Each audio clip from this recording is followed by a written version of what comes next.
Welcome to our channel. Today we how to use PayPal with Bank of America credit card, fast method step by step clearly. To use your Bank of America credit card with PayPal, start by opening your web browser. Navigate to the PayPal website or open the PayPal app on your device.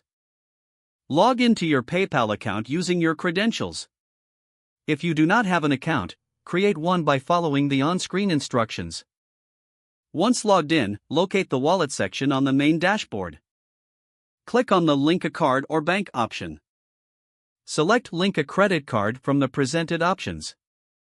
Choose your card type and enter your Bank of America credit card details. This includes the card number, expiration date, and security code. Make sure to enter the billing address associated with your credit card.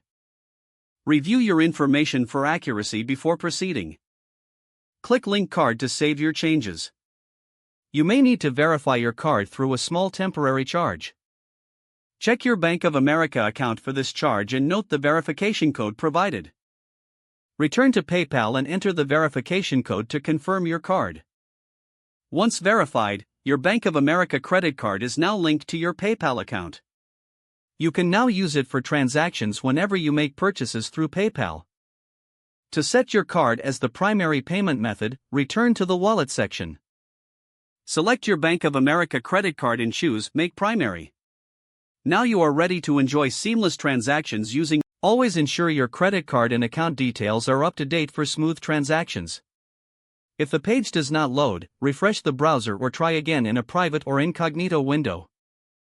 Make sure you are using the correct email address, then retype it carefully to avoid small typos. If your password is not accepted, use the reset option and create a new strong password you can remember. Check your spam folder for verification or security emails, then complete any requested confirmation steps. Enable two-factor authentication if available to improve account security and reduce unauthorized access risk. After signing in, review your profile details so your contact information and settings are accurate and current. If you see an error message, note it down and try again after restarting your device and internet connection. Log out when you finish, especially on shared devices, to keep your account and payment information secure. Don't forget to like this video and subscribe to our channel for more step-by-step tech guides.